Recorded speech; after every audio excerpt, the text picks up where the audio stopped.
Bem-vindo ao Gastro Talks, onde falamos como encarar as doenças gastrointestinais além da farmácia.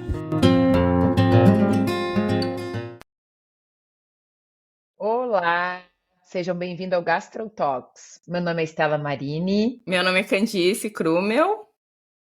e no episódio de hoje nós falaremos sobre alergia, intolerância ou sensibilidade alimentar. Que confusão, Mas é Candice! uma confusão mesmo, né, guria? Nem a gente sabe direito, né?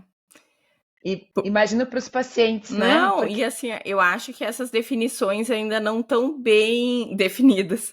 Essas definições ainda não estão bem estruturadas dentro da medicina também, né? Quando a gente vai nos congressos, a gente ouve até os próprios colegas falando, assim, que tu vê que, tipo, até eles confundem e talvez por causa disso, porque não está bem definido o que é. Alergia, sim, talvez a alergia é o único que está bem definido. Mas intolerância e sensibilidade alimentar ainda não é uma coisa que está super bem definida, né? Então tem essa zona de confusão ali, né? Realmente. E alergia, se a gente parar para pensar alimentar, já é descrita há muito mais anos, né? Já faz Muito. muito mais tempo que as pessoas sabem que tem alergia a camarão, que tem alergia a castanha, que tem alergia a amendoim. Então, porque ela é uma reação tão intensa, tão exacerbada e tão imediata, a pessoa come e já passa muito mal. Então, é óbvio que está muito, muito melhor esclarecido. E Já. os mecanismos fisiopatológicos também, tu tem aumento da IgE, daí isso faz Uhum. liberação disso, daí isso faz liberação daquilo. Então, quando esses mecanismos estão tão bem definidos, falar, não, é isso que está acontecendo, né? E talvez nas outras coisas, os mecanismos, tirando talvez da lactose, que também já é muito conhecido, as outras coisas, os mecanismos ainda não se sabe muito bem o que acontece, né? Então, acho que talvez essa é a confusão também, né? Exatamente. Então vamos começar falando especificamente, nós já começamos na alergia, né, alimentar. Quem sabe tu fala um pouco mais sobre a alergia alimentar? Eu acho que a alergia é o mais fácil de falar, né? Então, na verdade, assim, Exatamente. a alergia. Vamos começar assim, ó. Na verdade, a gente tem reações aos alimentos, tá? Que elas podem ser mediadas pelo nosso sistema imune, quer dizer, a gente faz uma reação contra aquele alimento, e tem reações que não são mediadas pelo sistema imune, né? Então, uma alergia a camarão é uma alergia mediada pelo sistema imune. A intolerância à lactose, ela não é mediada pelo nosso sistema imune, ela é uma má digestão. Então, na verdade, são tudo reações aos alimentos, mas elas podem ser mediadas ou não por esse nosso sistema imune. Na alergia alimentar, a gente tem uma reação, então, que o nosso corpo entra em contato com o alimento e as nossas células de defesa falam assim: não, este alimento não pode entrar aqui. E ele faz tipo um carimbo, assim, que quando o alimento entra, tipo assim, quando o alimento entra, tipo, não, você não, e chama todo um exército imune para atacar esse alimento. Então, a primeira vez que tu vai comer camarão, não vai dar nada. A segunda vez que tu vai comer camarão, talvez não dê nada também, tá? Porque, na verdade, tu ainda tá formando exército. Mas depois de um tempo, toda vez que tu come camarão, tu vai ter aquela reação. Porque toda vez que tu come camarão, o teu sistema imune liga, chama o exército para combater aquele alimento, e na verdade é a proteína do alimento que dá essa reação, tá? Para combater aquele alimento. E por isso que às vezes tem reações cruzadas. Tipo assim, tu é alérgico a uma coisa, mas tu faz também reação a outra, porque é a mesma proteína que tem nos dois, tá? E daí tu tem essa reação que ela é imediata. Ela não demora 3 dias para acontecer. Ela demora de minutos a no máximo horas, entendeu? Ela é imediata. Tu comeu, meia hora depois tu já tá com reação. E daí as manifestações clínicas, o mais comum é manifestação dermatológica. Então, assim, tu ficar com urticária, inchar lábio, inchar olho, né? Tu pode ter reação também respiratória, rinite, começar a espirrar, tosse, falta de ar, né? Edema de glote, que é super, hiper, mega perigoso. Tu pode fazer reação do trato gastrointestinal, que não é muito comum em adultos, é mais comum em crianças, mas tu pode fazer, que é dor abdominal, diarreia, náusea, vômito, e pode também fazer choque anafilático, né, que daí é reação circulatória. Mas, na verdade, não é comum alergia alimentar, assim. Tem alguns estudos que botam que 1 a 2% da população tem, alguns dizem que até 4% da população tem, então não é uma coisa comum, né? Não sei se eu já Nos te contei que eu sou alérgica adultos. à castanha. Sim, tu me contou. Não, e que eu tenho alergia do trato gastrointestinal, entendeu? Né? E assim, a minha manifestação principal é uma coisa super rara, que é manifestação oral. Eu fico com gosto estranho na boca, eu fico hipersalivando e com queimação, minha língua queima, né? Mas se eu comer demais, daí eu faço do resto do trato gastrointestinal. Mas quando eu entro em contato com castanha, eu imediatamente sei que eu entrei em contato com castanha. Imediatamente minha boca começa a queimar, né? E não é uma coisa que acontece 1 hora depois. Eu botei na boca e a minha boca começa a queimar, né? É imediato. E tanto que às vezes bombom, todos os bombons têm ali aquele coisa, alérgicos, pode conter castanha. Como é pouca quantidade, eu como, né? Porque eu sei que só vai queimar um pouquinho minha boca e depois deu. Então, várias vezes eu como e não dá nada, e várias vezes eu como e fico com a boca queimando. Então, às vezes tem, às vezes não tem, né? É bem interessante isso, sabe? Perfeito. E tu tens também amendoim ou não? Porque às vezes tem a Não, amendoim castanha eu e não amendoim, tenho. né? Que Eu às vezes é acho que eu cruzado. tô desenvolvendo a nozes também, tá? As últimas vezes que eu comi nozes, eu fiquei hiper salivando. E foi quando começou a castanha, eu comecei a hipersalivar. Eu acho que eu tô começando a desenvolver a nozes. E eu não tinha isso na infância. Eu comecei a ter com 30 anos de idade, né? Eu comia castanha direto, eu amava castanha, castanho e eu, love total. E daí, com uns 29, 30 anos, que eu comecei a desenvolver, né? E Olha a antes eu já importância. tinha rinite por outras coisas, e é uma coisa que está bem associado também. Tu fazer várias, tu começa com um tipo de alergia, depois tu faz outro tipo, depois tu faz outro tipo, né? E aí, esse teu exemplo, né, me remete à ideia do quanto é importante a gente se observar. Isso eu sempre digo para meus pacientes. Surgiu o sintoma, para e pensa. O que que eu comi? Aí eu comi isso, isso, isso, mas não sai tirando já esses alimentos. Na sequência, faz um teste, a não ser que realmente seja uma reação muito intensa, né? É. Mas, Fala aí.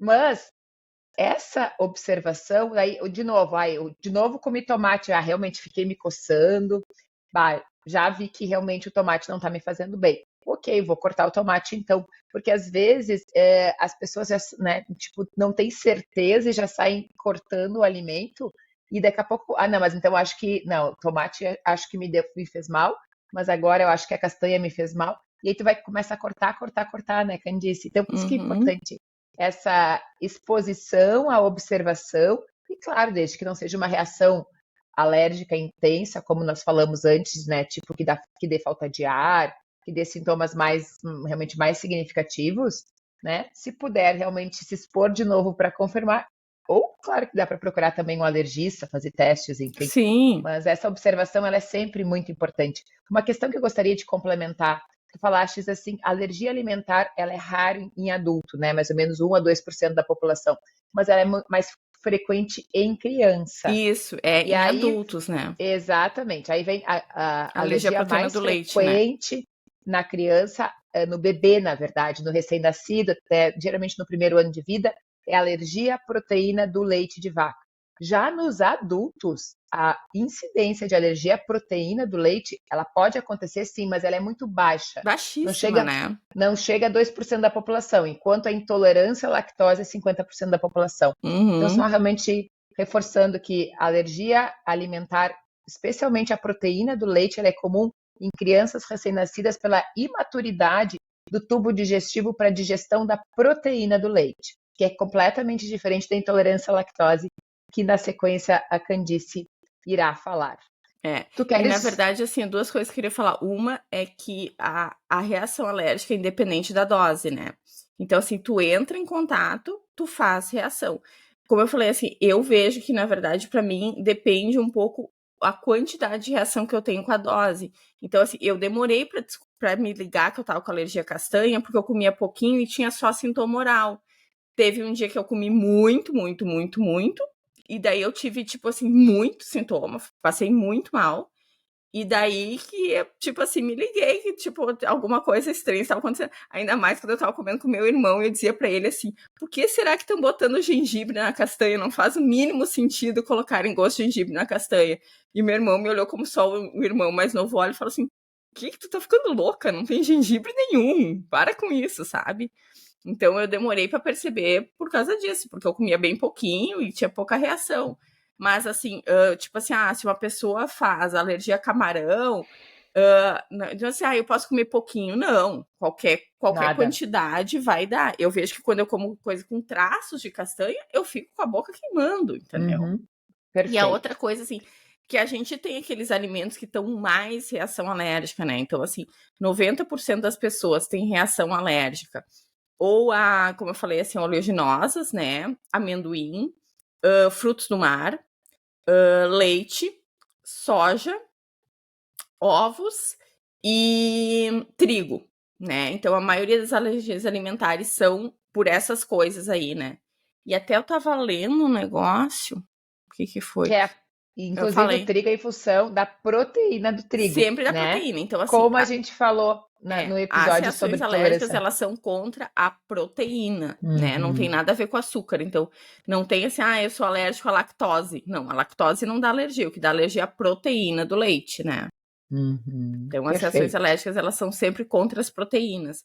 Até tem aquela relação, aquelas reações alérgicas cruzadas de látex com frutas. Então, a mesma proteína do Uhum. látex tem em algumas frutas, como a banana. Então, alguns pacientes fazem essa reação alérgica de látex com frutas, né? Já se viu que pessoas que têm alergia a níquel podem ter também sintomas em alimentos ricos em níquel, então tem essas reações cruzadas. Assim. Níquel é bijuteria, né, gente? Então, quem tem alergia a Isso, bijuteria pode ter, né? perfeito. E fala um pouco para nós agora sobre, então, a sensibilidade Não, alimentar. vou falar sobre intolerância que é mais fácil. Sensibilidade vou deixar para É, depois, que ela é muito complicada nessa vida, tá? pode ser. Então, Então assim, ó, a intolerância, tá? Ao contrário da alergia, é uma reação que não é mediada pelo nosso sistema imune. Então, é uma reação alimentar não mediada pelo nosso sistema imune. Tem várias definições, tá? Então, tem definição que diz assim, a ausência de uma enzima que faça com que a gente não digira bem alguma coisa e nosso corpo faça reação. E daí, talvez, o mais conhecido é a intolerância à lactose mesmo, tá? Que daí a gente não tem a lactase, sobra lactose no nosso trato gastrointestinal, isso aí faz com que as bactérias fermentem esse açúcar e isso causa um monte de reação no nosso corpo, tá? Mas existem algumas intolerâncias alimentares que, às vezes, que a gente não sabe muito bem se é por deficiência da enzima ou de alguma enzima, ou se é por presença desse tipo de proteína também nos alimentos. E daí vem assim, o glutamato, que algumas pessoas têm intolerância ao glutamato, os salicilatos, que algumas pessoas têm intolerância aos salicilatos, sulfitos, até a própria intolerância à histamina, que se fala tanto hoje em dia, entraria nessa coisa, que é uma reação alimentar, mas que não necessariamente o nosso sistema imune liga quando tem essa reação alimentar. Mas a mais conhecida é a intolerância à lactose. E a coisa importante, assim, que daí sim a manifestação principal é no trato gastrointestinal. Pode ter manifestações nos outros sistemas? Pode. Mas a manifestação principal é no trato gastrointestinal, é dor abdominal, é diarreia ou constipação, distensão abdominal. E essa reação, ela também é uma reação imediata, mas ela pode demorar um pouco mais de tempo para acontecer. Então, pode demorar algumas horas, não necessariamente alguns minutos, assim. Ela pode demorar algumas horas para acontecer, mas ela também vai dar no mesmo dia. Então, ninguém vai, tipo assim, ter intolerância à lactose, comer um pedaço de torta, e no outro dia vai inchar a barriga. Não. Ela, tipo assim, algumas horas depois, ou minutos, horas depois, vai começar a barriga inchar e a pessoa vai ter diarreia, entendeu? Então, também é uma reação imediata, mas demora um pouco mais que a alergia alimentar. E essa sim é dose dependente. Quanto mais tu comer, mais reação tu vai ter. Né? Eu não sei se esse mais ou menos é o conceito que tu tem também. justamente. Sobre a intolerância à lactose, que acho que sempre é importante reforçar, até porque ela, né, 50% da população aproximadamente brasileira se torna intolerante à lactose, né? Lembra que no nosso episódio sobre intolerância à lactose eu falei que a maior parte das pessoas elas são portadores da intolerância à lactose primária, que é justamente adquirida ao longo dos anos. E aí lembrem, né, que eu falei que aquela célula lá do intestino, a borda em escova, não produz a enzima lactase, que ela faz a quebra da lactose em galactose e glicose. E porque a molécula de lactose, né, esse açúcar do leite, a fração da lactose, a porção dos lácteos correspondente ao carboidrato que a gente chama de lactose, ela é uma molécula grande, ela precisa ser quebrada para ultrapassar a barreira intestinal, cair na corrente circulatória e lá fazer todo aquele processo de transformação de energia. Então, na intolerância à lactose, não tem nada do sistema imunológico ali envolvido. É realmente a falta dessa enzima lactase que faz com que a lactose, ao invés de ir para o sangue, ela fica lá no trato gastrointestinal e as bactérias que compõem a nossa microbiota fazem a festa, né, Candice? Bem louca. Açúcar. E aí gera muita fermentação intestinal, com gases. Então, realmente é bem diferente da alergia. A alergia, como a Candice acabou de falar, da reação na pele, é os soldadinhos de defesa que realmente produziram um anticorpo, né, contra aquela substância, aquele alimento, né? Então, é diferente da intolerância à lactose, onde a tua digestão é difícil, né? Isso. Acho que tu não digere bem alguma coisa. Tem alguma coisa que tu não digere bem. Né? Mas não é porque teus soldadinhos de defesa estão reagindo, né? Isso. O teu soldadinho de defesa, ele está lá tranquilo. Tanto é que nós costumamos, né, reforçar com os pacientes, mesmo sendo intolerante à lactose, você pode consumir lácteos e aí você vai avaliando que quantidade eu consigo. Na literatura fala que geralmente um copo de leite o paciente consegue digerir. Mas isso é variável também. É variável. E, na verdade, isso que eu falo para os pacientes, assim, por isso que eu acho que aquela coisa que a gente falou no podcast Intolerância à Lactose foi muito legal, dos pacientes ficarem algumas semanas sem nenhum derivado do leite, para ver como é que o corpo funciona sem derivados do leite.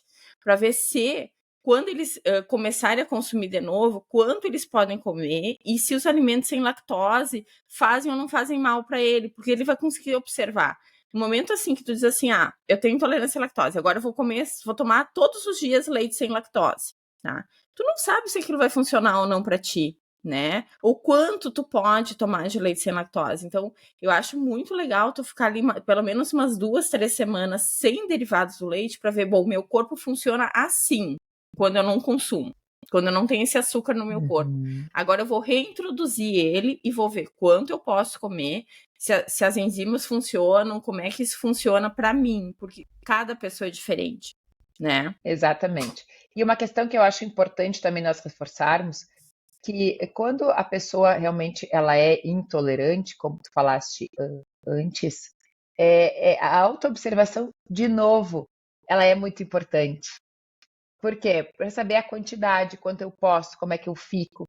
E falando especificamente da intolerância à lactose, o teste, mesmo que você faça o teste do laboratório, seja o teste genético, para ver se você tem mutação ou não, ou se você fizer a curva, né, de absorção da lactose, ele sozinho não faz o diagnóstico.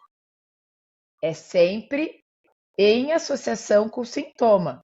Então, eu fui fazer o teste de intolerância, o meu teste deu positivo, não aumentou 20 pontos, né, em 30 a 1 hora depois, né, que eu tomei aquele líquido rico em lactose, mas eu não tive então, meu teste então, não aumentou, mas eu não tive absolutamente nenhum sintoma. Não fecha critério para intolerância à lactose. Isso não é eu que estou falando. Provavelmente, né? Não é a Candice que está falando. Isso é a literatura do Brasil, da Europa, dos Estados Unidos, onde vocês quiserem ler. Então, por isso que é tão importante. Eu sempre pergunto para o meu paciente, quando eu vou analisar um teste de intolerância à lactose, como você se sentiu durante o teste? Teve sintoma ou não teve? Doutora, não tive absolutamente nada. Então, assim, nós sabemos que você não produz a enzima lactase naquela quantidade esperada. Pode ser que em algum momento realmente passe a gerar sintoma e aí a gente vai fazer restrições. Não, e eu falo assim, talvez seja muito dose dependente, né? Talvez seja assim, se tu comer demais, muito, talvez tu tenha algum Perfeito. sintoma. Mas no dia a dia, vai na tranquilidade, né? E outra coisa Isso, que às vezes acontece, que ontem até uma paciente me falou que aconteceu com a filha dela, que a filha dela tem sintomas, fez o teste, teve muito sintoma com o teste, e o teste deu negativo. Deu que, tipo, absorvia bem. E foi bom, mas se verdade. ela teve muito sintoma com o teste, pra mim, o teste não quer dizer nada, entendeu? Exatamente. Realmente essa observação, ela é sempre muito importante. Uhum. Então, claro que também a gente sabe que do teste a pessoa tem uma sobrecarga grande de lactose, né? É como se são 50 gramas de lactose. É como se você estivesse tomando a lactose em uma vez só, que tem em 1,5 litro de leite. Uhum. Dificilmente a pessoa vai tomar 1,5 litro de leite de guti-guti, né? Como é tomado lá o líquido. Então, realmente é uma carga grande de lactose. E também o importante nós reforçarmos que quem é intolerante à lactose, como não mexe com o sistema imunológico, não mexe com a absorção, como por exemplo na doença celíaca, realmente não faz mal continuar consumindo, desde que, claro, a pessoa tenha bem-estar. Não precisa ficar olhando lá, né, o rodapé do rótulo para ver se tem traços de Não, lactose. traço de lactose não tem problema nenhum, né? O que eu acho talvez Exatamente. ruim ficar consumindo, assim, principalmente sem tomar enzima e com sintomas, tipo assim, vou dizer assim, eu adoro pizza, não quero nem saber, eu vou continuar comendo pizza todos Isso, os dias e vou continuar enchendo barriga e tendo diarreia, e eu prefiro encher a barriga e ter diarreia. E isso vai causar uma desbiose, né? Porque, na verdade, tu vai isso. estar alimentando bactérias fermentadoras, né? Então, tu vai estar Uhum. alimentando bactéria que fermenta muito, e isso vai acabar causando uma desbiose. Mas a pessoa também vai sentir, né? Não é uma coisa Perfeito. que vai fazer. Não, a pessoa vai sentir que ela vai inchar, né? Então a única coisa que eu falo é isso, assim, olha, se tu continuar, tipo assim, vou chutar o balde, vou continuar consumindo como se não houvesse amanhã, isso vai fazer com que tu tenha uma desbiose, porque tu vai estar alimentando bactérias que gostam de fermentar açúcar, né? E então, às vezes, aí tu vai parar de consumir, tu vai continuar talvez inchando e tudo mais, porque por causa desse desequilíbrio. Agora, se cuidar, assim, tipo, tentar no dia a dia não abusar da lactose, tomar enzima, tomar coisa sem lactose, né? Eu acho que vai seguindo o baile, né? Isso aí. Não, até ontem eu tava falando com uma paciente sobre isso, nós ficamos um tempão conversando, e daí ela falando assim, ai, doutora, mas será que não faz mal não tomar leite? Eu falei, eu não sei, porque eu não gosto de leite, entendeu? Então, assim, pra Não tá mim falando não com a faz. melhor pessoa, né? Eu falei pra ela, eu não sou a melhor pessoa pra responder essa tua pergunta, tu vai ter que perguntar pra outra pessoa, porque eu vou te falar que não faz mal. Se a gente for ver na literatura, né, agora como eu gosto bastante da parte da alimentação, dentro do estilo de vida é um dos pilares, né? Então, o que a gente realmente estuda sobre a questão do cálcio? A questão é assim, os lácteos são a nossa principal fonte de cálcio. O ideal é consumir 3 porções de lácteos por dia para manter aquela quantidade ideal de cálcio, né? Então, tomo café com leite no café da manhã, no café da tarde e como mais uma fatia maior de queijo. Ok, maravilha. Mas se eu não consumo lácteo, a gente tem que buscar o cálcio em outros alimentos, Sim. como a gente aqui também já falou, né? E às vezes suplementar. Então, realmente tem essa questão, né, Candice?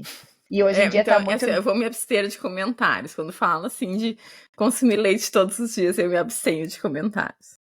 Até porque eu digo que aqui é muito legal, porque tem determinados assuntos que eu tenho uma Uhum. opinião e a Candice tem outro. Em relação ao leite, isso é uma das coisas que eu defendo o consumo de leite, claro que desde que não faça mal para a pessoa.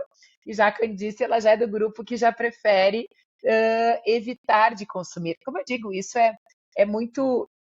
Deve ser muito Não, é individualizado. que na verdade, assim, até a medicina não é um mais um, né? Na maioria dos casos, né? A gente não tem essas. Exatamente. A gente às vezes acha que tem respostas definitivas e depois quebra a cara, né?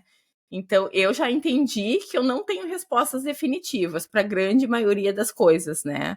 Tirando Uhum. talvez a amidalite bacteriana, o resto a gente não tem resposta definitiva. Então, eu acho que isso aí vale escutar o paciente, vale o bom senso, vale continuar estudando, né? Mas fincar o pé e dizer é 100% isso é muito difícil, né? Exatamente. A medicina, eu digo que é a ciência das incertezas, né? Nós não É. trabalhamos com número, não é 1 mais 1 é sempre 2. Não. Cada ser, como a gente sempre fala aqui, cada pessoa ela é única, nem a nossa digital é igual, a nossa Não, microbiota é diferente. Como quando a que o gente meu.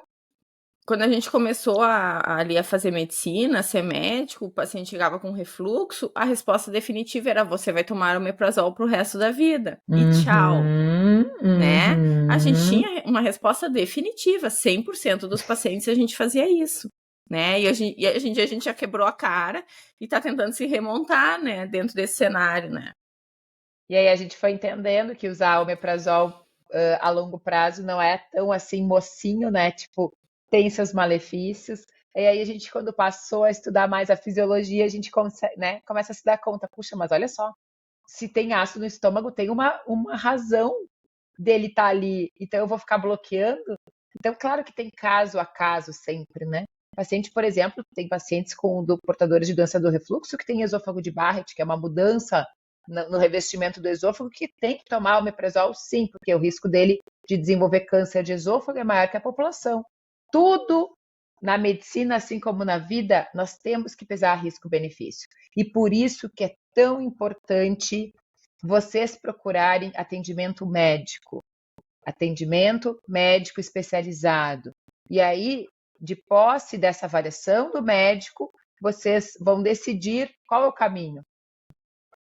Então, isso realmente é importante, a gente sempre pensar nisso. Ser avaliado em relação às alergias alimentares ou possíveis sensibilidades, isso também é muito importante.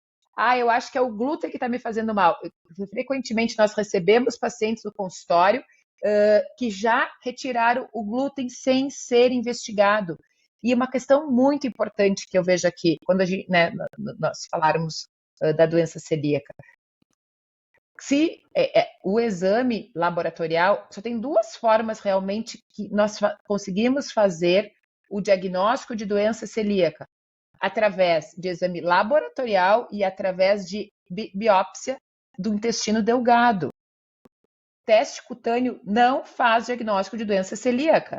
E outros testes que os meus pacientes, né, enfim, trazem, que tem, né, não vou entrar muito no mérito, mas não tem realmente evidência científica, a não ser realmente o teste sorológico em associação com a biópsia do intestino delgado. Então, ir no médico, pegar a requisição do antitransglutaminase ou do antiendomísio e mais a biópsia do intestino delgado é que faz o diagnóstico da celíaca. Enquanto essa investigação não for concluída, não deve se retirar o glúten, por exemplo. Porque senão depois atrapalha, a gente não vai saber se realmente a pessoa, A gente os tem que testes reintroduzir o deram. glúten para poder fazer o exame, né? Exatamente. Então, lembrem sempre disso. Eu estou suspeitando, ok, você vai se auto-observar, como nós falamos, mas procure o médico tão logo possível para fazer realmente essa investigação e nós sabermos, porque eu digo que essa questão seja de alergia, de sensibilidade ou de intolerância alimentar, é um diagnóstico muito sério, principalmente quando tem realmente é algo que vai impactar na vida da pessoa, né, Candice? Não, e tirar Vai te... totalmente o glúten da dieta impacta muito. Na celíaca impacta Exatamente, muito, muito, muito na vida, né? exatamente.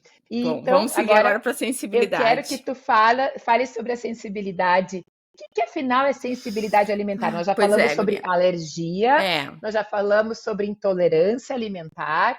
Então, alergia alimentar, o que realmente o mais frequente que a gente percebe, né? Alergia ao camarão, à proteína do leite nas crianças, vamos dar exemplos, né? Já a intolerância, o mais comum realmente é a intolerância à lactose, onde o nosso tubo gastrointestinal reage, mas geralmente não tem manifestação na pele, como alergia alimentar. E a terceira, então, vem a sensibilidade alimentar, que é um termo ainda mais novo. é Concorda bem novo. comigo? Na verdade, Então assim, fala. daí quando a gente vai estudar sensibilidade, eu acho que a gente entra num terreno pantanoso com neblina, tá? Que Uhum. a gente não sabe o que tá pisando ainda e não consegue ver nada, essa que é a verdade. A maioria da literatura que a gente tem mistura intolerância e sensibilidade. Então, eu acho que quando a gente vai estudar, esses termos estão misturados, tá? Não são termos que estão bem definidos. Isso aqui é intolerância, isso aqui é sensibilidade. Esses termos se misturam. Tanto que às vezes tu vai ler sobre intolerância alguma coisa, eventualmente fala sensibilidade, e no mesmo texto fala intolerância. Eles ficam trocando os termos, entendeu? Como se fosse a mesma coisa. Eu acho que a melhor definição que eu vi foi do Instituto de Medicina Funcional dos Estados Unidos americano, que ele separou. Ele falou, não, intolerância é uma coisa e sensibilidade é outra. E a sensibilidade também seria uma resposta do nosso sistema imune aos alimentos, tá? Mas não seria uma resposta daquele tipo de alergia, aquele tipo de sensibilidade da alergia. Porque assim, a alergia, ela é mediada por uma molécula chamada IgE, né? Ou por células, e a sensibilidade seria diferente. Não se sabe ainda muito bem qual é o mecanismo imune da sensibilidade. Se acha que pode ser por IgE, tá? Se acha, tá? Mas não tem ainda essa coisa bem definida. Tá? A IgE eu já vou explicar. Aí, então, assim, ó, vocês devem lembrar da época da Covid, que a gente tinha que fazer aqueles exames para ver se tinha IgM para Covid, IgG para Covid, né? Então, na verdade, essas imunoglobulinas seriam tipo capitães do nosso exército, assim. Então, a gente tem a IgA, que é quando a gente falou da doença celíaca, a gente vê IgA, né? Antitransglutaminase IgA, né? Que é uma que está muito presente nas nossas mucosas. A IgE, que é de reações alérgicas mesmo. Então, quem tem dermatite, quem tem asma, normalmente essas coisas são mediadas por IgE, né? A IgG, que mostra que a gente teve contato com alguma coisa. Então, quando a gente fazia o exame da Covid, vinha o IgG positivo, dizia assim, não, tu já teve contato com Covid, né? E a IgM, que é infecção recente, né? Então, a IgM mostra que a gente é uma coisa recente, um contato recente que a gente teve. Bom, se acredita, mas não se sabe com certeza absoluta, que essas sensibilidades alimentares são mediadas pela IgG, que é a IgG que desencadeia essa resposta inflamatória no nosso corpo. Mas, gente, eu não boto minha mão no fogo, tá? Isso é uma coisa que está se estudando. A gente ainda, como eu falei, a gente está num terreno pantanoso com neblina, então muita calma nessa hora. Talvez daqui 5 anos a gente esteja falando uma coisa totalmente diferente. O que se acredita hoje, dia 7 de outubro de 2023, é isso. Mas isso pode mudar, ok? Bom, então essas reações seriam um tipo de reação de hipersensibilidade no nosso corpo. Então a gente entra em contato com a proteína, de novo, de algum alimento, e essa proteína liga o nosso sistema imune, mas não de uma maneira como uma alergia convencional, tá? E a gente começa a ter reações. Qual a diferença de uma reação alérgica? Em primeiro lugar, que ela não é imediata. Seria reações que poderiam demorar até dias para acontecer e demorariam também dias para melhorar, porque essa IgG ela aumenta mais devagar que a IgE, tá? Então, assim, tu poderia, vamos dizer, comer pizza hoje e as tuas reações começarem no outro dia. Isso poderia acontecer, tá?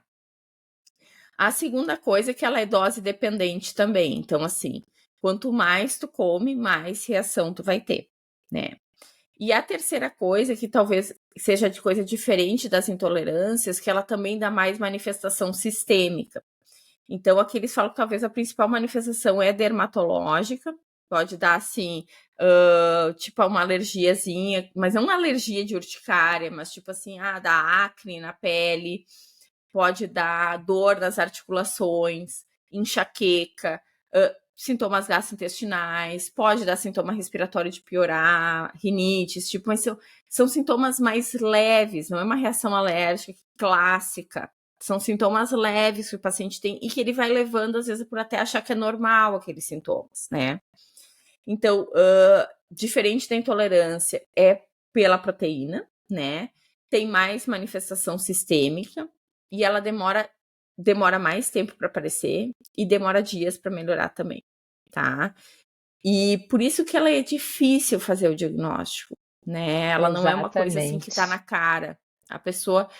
vou te dar o exemplo do leite, que eu não gosto, né? Mas assim, talvez se a pessoa tiver sensibilidade à proteína do leite e toma leite todos os dias, e se queixa assim, que tipo tem muita dor articular, tipo uma artrite, mas que faz exame e não dá nada, pode ter enxaqueca. Então tem coisas assim, sabe? Eu Então acho que eu vejo pacientes que têm intolerância à lactose, muita gente, tipo, diz assim, naquelas 3 semanas eu não tive mais dor de cabeça, eu tinha dor de cabeça todos os dias, né? Isso não necessariamente é pela intolerância à lactose, talvez seja a sensibilidade à proteína daí, sabe? Verdade. E eu acho que a maior dificuldade, Candice, aqui de estabelecer o nexo causal, o que levou o quê, é justamente esse tempo que ela pode demorar para se manifestar. Segundo a literatura, pode demorar até 3 Até dias. 3 dias, isso aí. Então, imagina em 3 dias quanta coisa tu comeu, né? Então, Exatamente. como fica difícil da gente realmente relacionar. Mas a literatura nos fala que tem alguns alimentos que existe uma chance maior de desenvolver sensibilidade. E daí entra o trigo, né? Exatamente. Aí vem a sensibilidade ao glúten não celíaca. Uhum. E daí, realmente, aqui, a sensibilidade ao glúten não celíaca é uma das mais descritas na atualidade, que é aquele paciente que consome alimentos, aí no primeiro momento ele acha que é o glúten, lembra que o glúten, na verdade, é diferente, né? As porções são diferentes, né? Da proteína do trigo do que realmente a questão do glúten, né, Candice? A gente conversou, acho que já nos falasse sobre isso no episódio de doença celíaca. Então, isso realmente, de novo, vem a importância da investigação. O exame, por exemplo, que a gente vai avaliar a sensibilidade ao glúten não celíaca é da classe do IgG, como a Candice falou. É o que pode nos ajudar. Também é muito mais difícil o diagnóstico e não é preciso como na doença celíaca. Eu estou suspeitando de doença celíaca, o paciente tem anemia, está perdendo peso, tem diarreia. E aí, então, peço antitransglutaminase IgA, que é o mais realmente que a gente mais tem acesso, um dos mais estudados e que tem uma melhor capacidade de fazer o diagnóstico, veio positivo. Fiz a biópsia do intestino delgado, veio positivo. Ok, é celíaco. Diferente da sensibilidade à glúten não celíaca. Para começar, os exames já são ruins, né? Porque parece que a gliadina IgG pode nos auxiliar.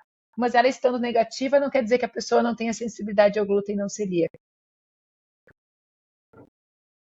Então, na verdade, a maioria vem negativo, né? Exatamente. E assim, ó, bom, se acha que essa reação é mediada por IgG, tipo assim, o tempo que o IgG fica correndo na nossa corrente sanguínea é bastante tempo. Tipo assim, o IgE, que é essa da alergia, é 2, 3 dias que ele fica correndo na corrente sanguínea. O IgG, assim, tem um termo na medicina que é difícil explicar, que é o tempo de meia-vida, tá? Mas é o tempo que demora para baixar a metade, né? E do IgG, esse tempo é de 23 dias. Então, a pessoa come e, tipo assim, 20 e poucos dias pode ainda ter reação por causa daquele negócio que ela comeu. Então, quando a gente acha assim, que o paciente possa ter sensibilidade não celíaca ao glúten, o mínimo que a gente espera que fique sem comer é 3 semanas, tá? Para fazer um teste para ver se o paciente começa a se sentir melhor depois de 3 semanas. Então, a melhor coisa que tem que fazer mesmo é tirar da alimentação um mês o alimento e ver como o paciente se sente, né? Ver se melhora aquele sintoma que fez ele procurar atendimento médico, né? Mas, assim, não é 1 semana, não é 2 semanas. É tipo assim, no mínimo 3 semanas vai ficar correndo o negócio. Então, assim, a gente pede para tirar 1 mês da dieta para ver como é que fica, né? Porque no final desse 1 mês que o paciente vai estar realmente livre, né, desse tipo de reação imune, né? É bem complicado. Exatamente. É um desafio para nós gastroenterologistas, né? Fecharmos esse diagnóstico de sensibilidade alimentar. Mas realmente E só para lembrar que pode dar reação em, tipo, muito sistema, assim, do corpo, né? Então, tem manifestação neurológica, eu já falei da enxaqueca, né? Tem aquela coisa que eles falam que é brain fog, que é, tipo, tu ficar meio desatento, assim, né? Tem também cansaço, fadiga crônica, tem dor articular, tem fibromialgia, assim, a lista de sintomas associados, aqueles negócios que, assim, tudo pode dar, entendeu? Tudo pode dar. Por isso que é importante, de novo, vem a observação, como tu falaste, né? E eu acho que essa questão que tu comentou, olha só, não adianta tirar, por exemplo, eu acho que já fiz os testes, já fui no médico, já sei que eu não sou celíaca, mas eu acho que realmente o trigo não me faz bem. Como tu falaste, não adianta tirar só uma semana, se daí a suspeita é sensibilidade ao glúten não celíaca. Precisa de mais tempo. Então, o fator Uhum, tempo aqui, ele é muito importante. E tu já pincelou a questão dos sintomas, né? Já uhum. falou, à medida que tu foste, né, conceituando alergia versus intolerância versus sensibilidade, tu já foste falando sobre os sintomas Sim, e eu gostaria de reforçar a ideia de que a alergia, né, ela não costuma dar manifestação no trato gastrointestinal, da mais cutânea, respiratória, respiratório. né? Então, geralmente a alergia se manifesta, é muito mais exacerbada, é muito mais evidente essa reação na pele, na parte respiratória. Diferente da sensibilidade e da intolerância. A sensibilidade e a intolerância, ela realmente, o trato gastrointestinal, ele realmente é um sistema que reage àquele alimento, podendo ser maior ou menor, como a Candice falou, né? Sendo, como Uhum. tu falaste, né? Dose dependente, diferente da alergia. Alergia a qualquer quantidade vai ser aquele exército mais potente, né? E uma Então, por coisa isso assim da que. alergia também, né? Que às vezes assim, se tu fica muito, muito, muito, muito, muito tempo sem uma coisa, tu vai consumir ela e tu vai dizer assim, não deu nada, não sou mais alérgico. Não, é porque tu ficou tanto tempo sem aquilo que aquelas tuas células de Uhum, defesa, elas tipo, pararam de ser produzidas. Mas no momento que tu uhum. entrou em contato, ela imediatamente vai voltar a ser produzida. Então, a próxima vez que tu tiver contato, tu vai fazer uma baita reação.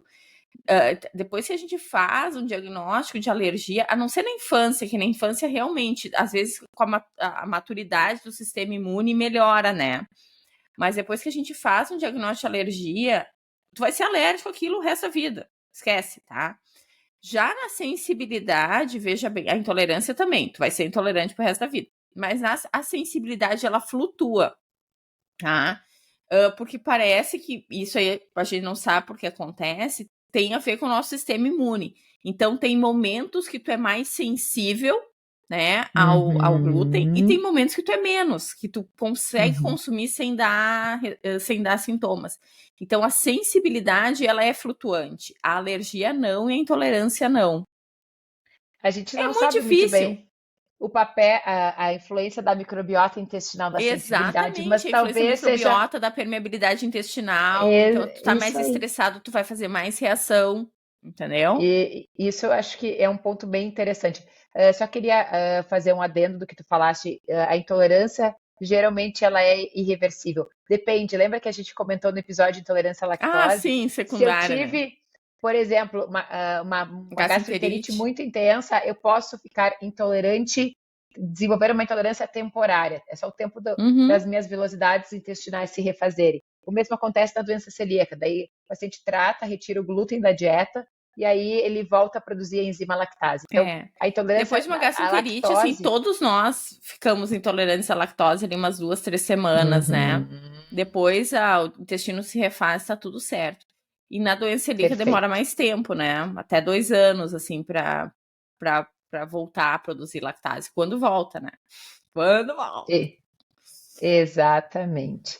E falando agora dos testes, a gente também já falou um pouquinho, nós já fomos dando uma pincelada, mas realmente gostaria que tu falasse um pouquinho.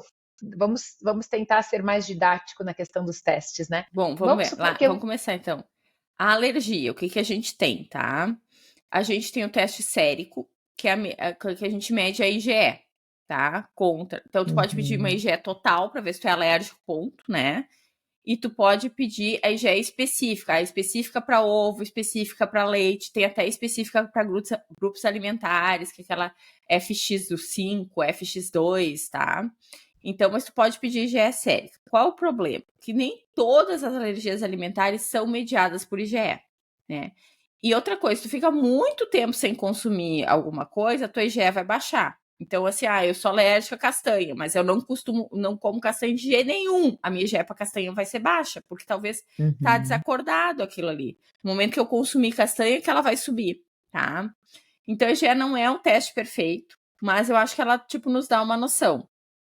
Tipo, eu tenho uma IgE total altíssima, altíssima, altíssima. Agora, quando eu boto para as específicas, elas são baixas, né? Eu sou uma pessoa atópica, entendeu? Tá?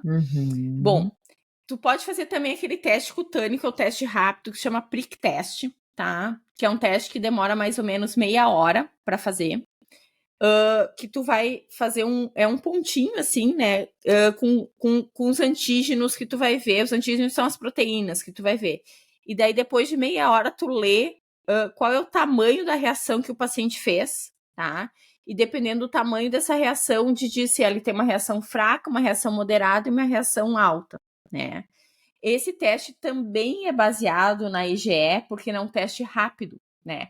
Quem faz reação rápida é IgE. Então, assim, normalmente são aqueles pacientes que falam que até meia hora eles fazem reação.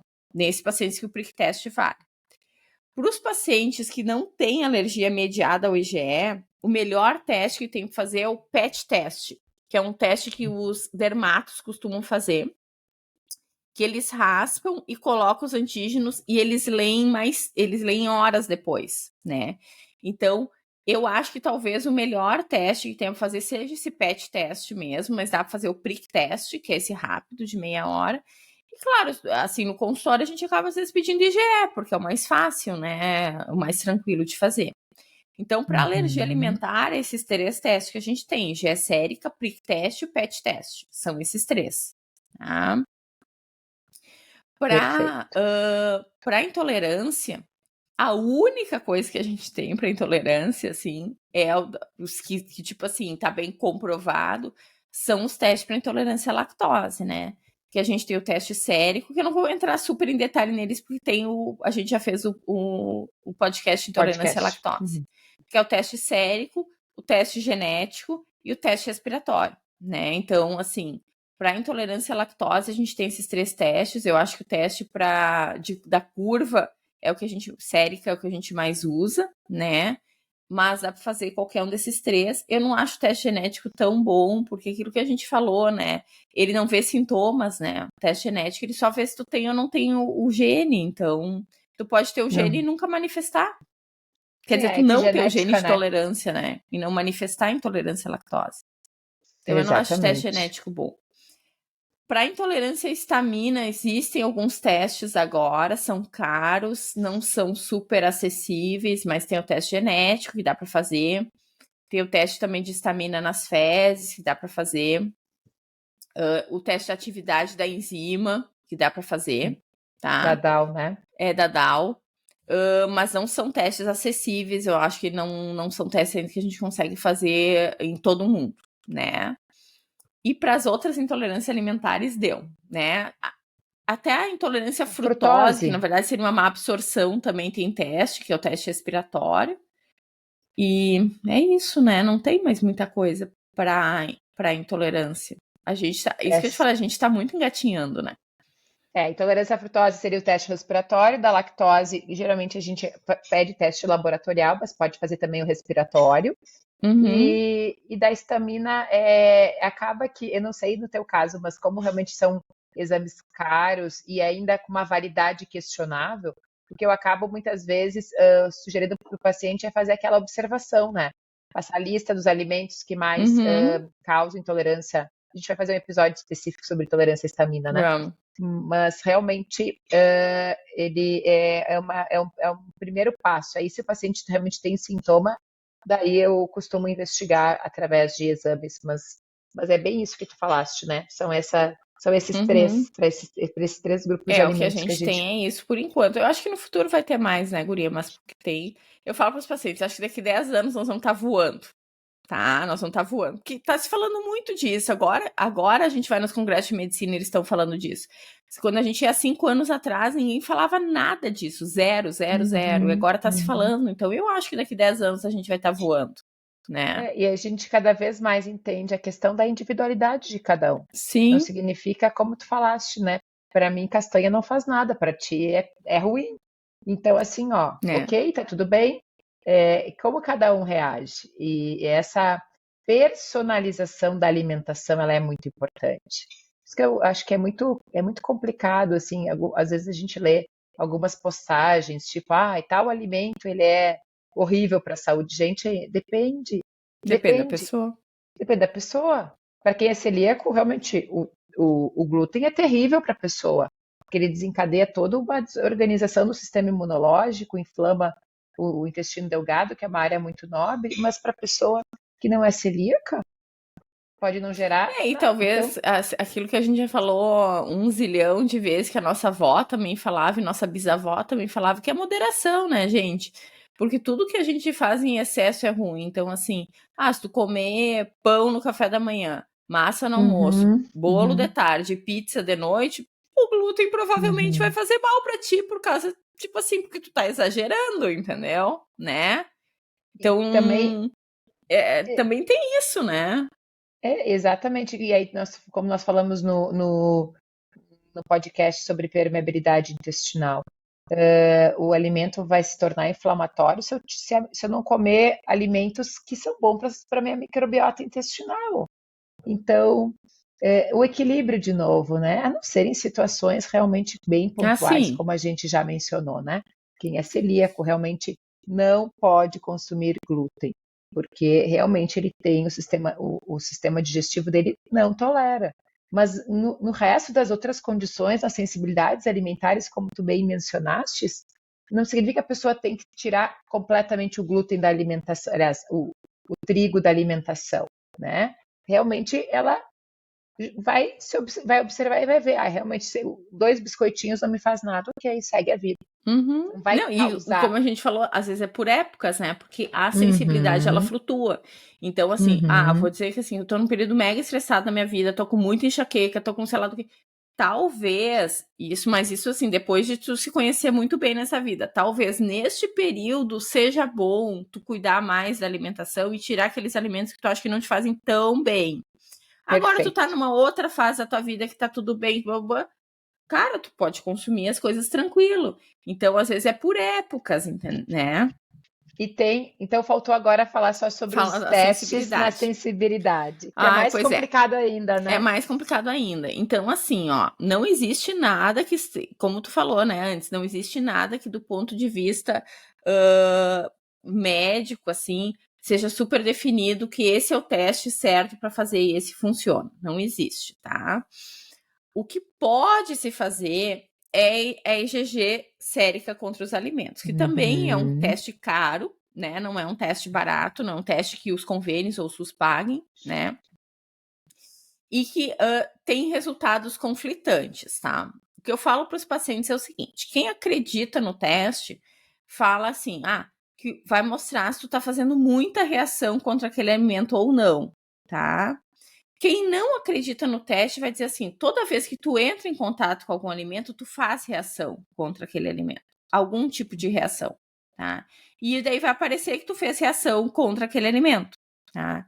Então, realmente, eu não tenho como botar a mão no fogo e dizer que esse teste, ele é 100%, eu sei que ele não é, mas eu não tenho como dizer que ele é o teste padrão ouro para fazer esse tipo de diagnóstico. O que eu peço de vez em quando, e Stella sabe que eu peço de vez em quando, em casos muito complicados que realmente eu fico pensando assim, cara, o que está acontecendo? Vou pedir esse teste para ver se ele me ajuda. E às vezes ajuda, tá? Às vezes ajuda.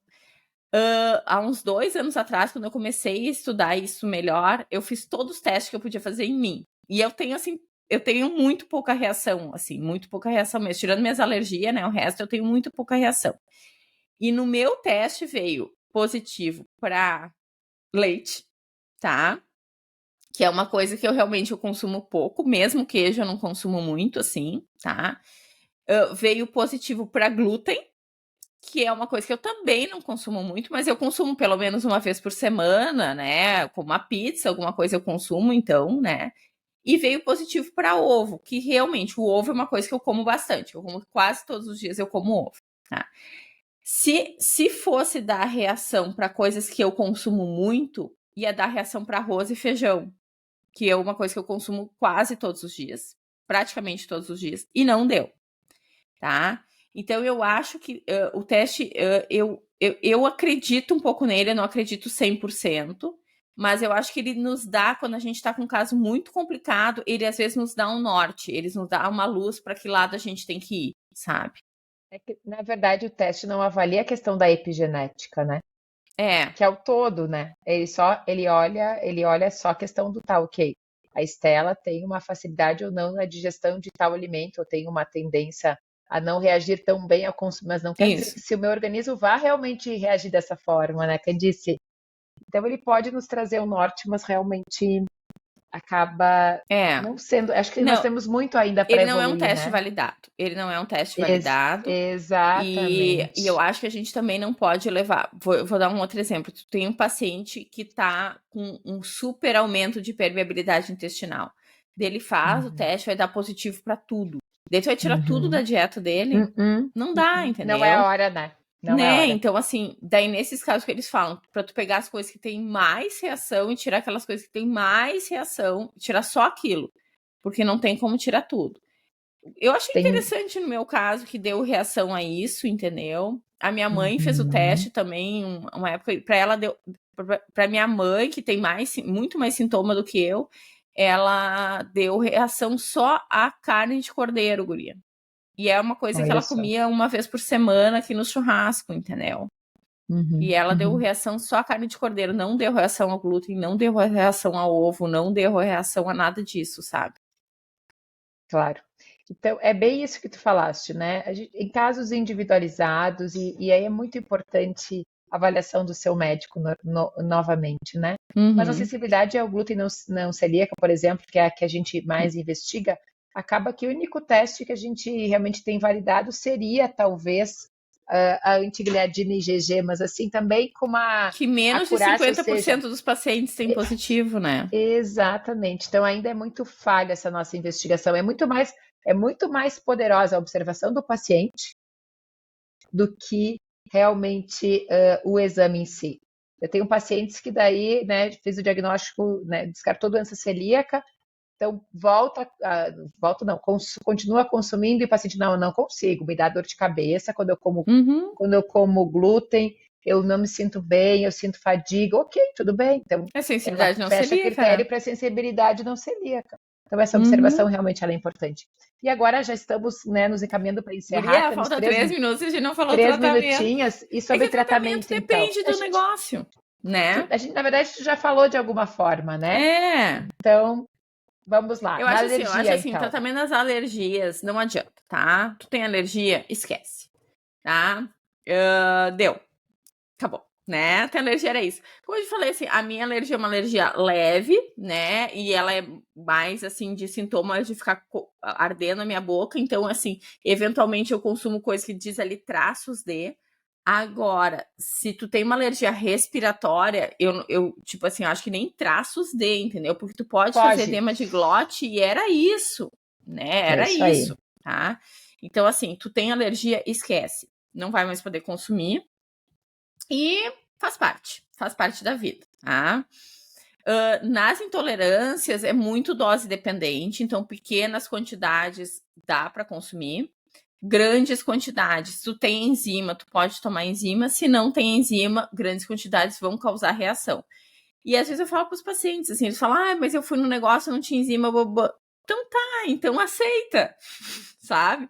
Só, cu- Aceita que tu vai ter dor de barriga, aceita que tua barriga vai ficar inchada, só né? cuida para ter um banheiro perto. Exatamente, entendeu? Né? Eu sempre esqueço. Então tá, né? Então tá, né? Mas a intolerância, ela é dose dependente, então tu pode, sim, consumir pequenas quantidades e grandes quantidades dão sintomas. Se tiver enzima, ok. Se não tiver enzima, era isso. E a sensibilidade, isso que a gente falou, ainda é um terreno que a gente está descobrindo, tá? É um mato fechado que a gente está desbravando, é um terreno pantanoso com névoa. Não adianta, a gente ainda não tem uma resposta definitiva para dar para os pacientes. A gente ainda está nessa coisa de tentativa e erro. Então, vamos tirar da dieta um tempo, vamos observar, depois reintroduz, ver como é que tu vai ficar. A gente ainda está nessa, né? E daí sim, eu acho que aqui sim, o paciente ele é o principal agente do tratamento dele. É ele observar, ver quais alimentos que dão reações, ver como ele se sente quando ele volta a comer, quando ele para de comer. Não adianta. Assim, a gente aqui, o médico, a gente fica mais de observador, de tipo ficar na torcida, do que a gente realmente ter algum papel super efetivo no tratamento. O nosso papel é talvez tentar orientar o paciente e ele nos contar como é que tá surgindo, como é que ele tá fazendo para controlar os sintomas. É essa impressão que eu tenho, né? Claro, mas sempre a gente não tem medicação para sensibilidade, essa que é a verdade. Claro, mas sempre de preferência essa restrição, caso seja feita por suspeitar de sensibilidade, ela seja também orientada, né? Para não sair cortando um monte de alimento sem necessidade, porque isso também leva à desbiose, alteração da microbiota, e a desbiose vai piorar a sensibilidade, né, Candice? Exatamente, porque a desbiose leva a aumento da permeabilidade intestinal, e o aumento da permeabilidade intestinal faz piorar a sensibilidade, faz a gente ficar mais sensível aos outros alimentos. Perfeito. Fechamos aí nosso tempo de podcast. Mensagem final. A mensagem final, procure seu médico, né? Se tu desconfia que tem alguma coisa, procure seu médico. Se desconfia que tem alergia, procure um alergista. Se você desconfia que tem intolerância ou sensibilidade, nos procure. Procure o gastroenterologista, né? Então, encerramos aqui, então, o nosso 16º episódio. E eu, então, convido vocês a nos seguirem nas redes sociais. O meu Instagram é Estela, com S mudo, Marine Gastro. E o meu é candicecrumel.gastro. E eu convido vocês, caso esse episódio tenha feito sentido, que compartilhe com pessoas que possam realmente se beneficiar das informações que nós trouxemos no episódio de hoje. Então tá. Tchau, Até Estelinha. mais. Beijo. Nos vemos. Tchau. Tchauzinho. Nos vemos. Tchau.